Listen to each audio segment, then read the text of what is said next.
Today is Thursday, March 21st, 2013. Hello, my name is Jake Smith, and welcome to this week's edition of the Brock Commons Network newscast. We sadly begin our broadcast by remembering the passing of one of our own.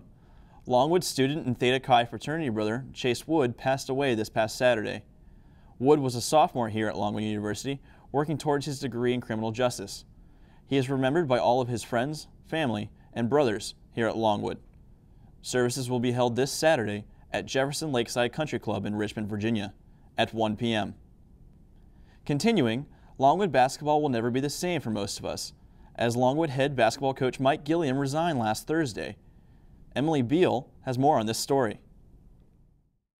Longwood men's basketball head coach Mike Gilliam resigned unexpectedly last week.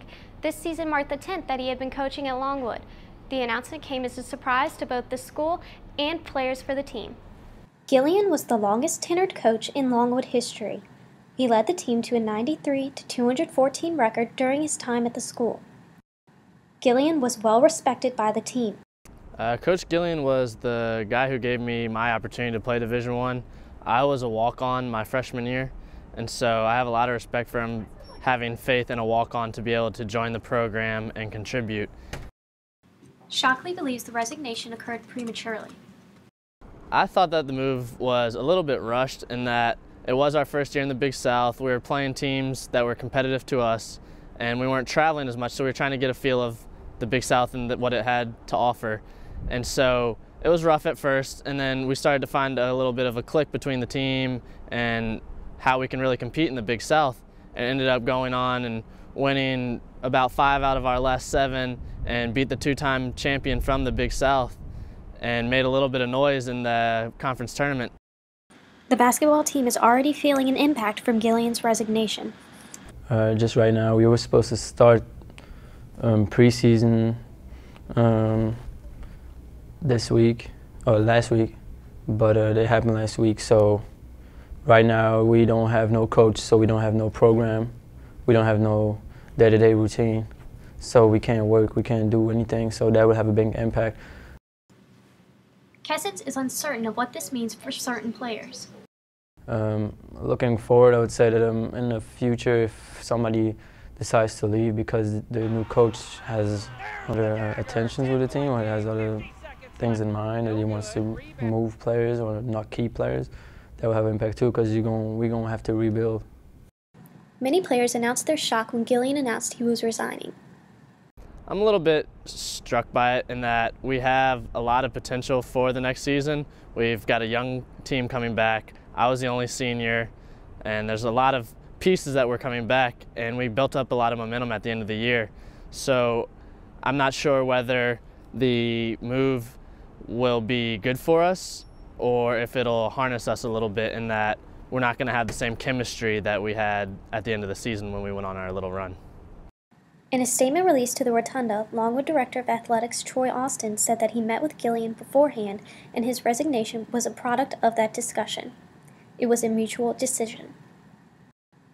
No prospective coaches have been named yet, but the search is currently underway. With Brock Commons Network, this is Emily Beall. Thanks, Emily. It was a joyous beginning for some as the Longwood Greek community welcomed new members into its arms. BCN reporter Dani Roberts was in the middle of all of the action last Saturday. Thanks, Jake. It was here on the front steps of the Langford Student Union here at Longwood University that the Sisters of Zeta Phi Beta Sorority Incorporated hosted their spring 2013 new member show entitled All Eyes on Z. This show was created for the new sisters so that they can reveal themselves to the general public of Longwood University. Great celebrity speech is by Omicron chapter of Zeta Phi Beta Sorority Incorporated. The new members of Phi Omicron chapter of Zeta Phi Beta Sorority Incorporated are Sarah Burford and Nikki Grandy. The collective line theme was All Eyes on Z, which kind of represents people watching our chapter and trying to figure out who the new members were, and just how big of a show this was and how excited the campus was to see them. All eyes were on these women as many students, faculty, and staff came out to witness this event. However, although the new member shows are public, everything behind the scenes is private, including the whole new member period. Sarah Burford, one of the new members of Zeta Phi Beta Sorority Incorporated, gave an explanation as to why it is. And with NPHC, it takes away from all the distractions and doing everything for the wrong reasons. And it keeps you focused, and it keeps you it keeps your mind on what you're supposed to be doing, and it gets rid of those external distractions because, okay, it's me, it's my line sister, and this is what we're going to focus on, and there are no outside distractions. At the end of the Zeta Phi Beta new member show, the brothers of Phi Beta Sigma revealed that they too were having a show as well that included Brandon Driggins and Chris Carter. However, this wasn't much of a secret, according to Air, if they got the hint. If you look very close at our flyer, in the bottom part there's a wolf in the background, which the symbol for the Sigmas is a wolf. So if you knew a lot about Greek life, you could have kind of seen then.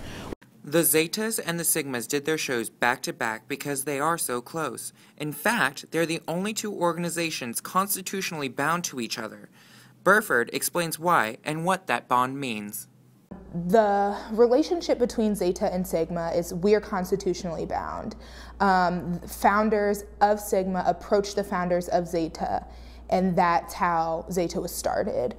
So we do have a very special relationship with them. So the boys were online the same time that we were. So it's called, or we were both going through the process. So they are our line brothers.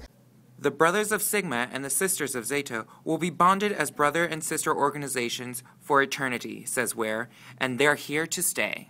The Sisters of Alpha Kappa Alpha Sorority Incorporated will also be hosting their new member show this Sunday, March 24th at 7:08 p.m. in front of Stubbs Residence Hall at Longwood University. For the Brock Commons Network, I'm Dani Roberts. Back to you, Jake. Thanks, Dani. It's always great to see the happy faces of those coming into their own here at Longwood. That's all we have for this week's edition of the Brock Commons Network. Be sure to tune in next week. For now, this is Jake Smith.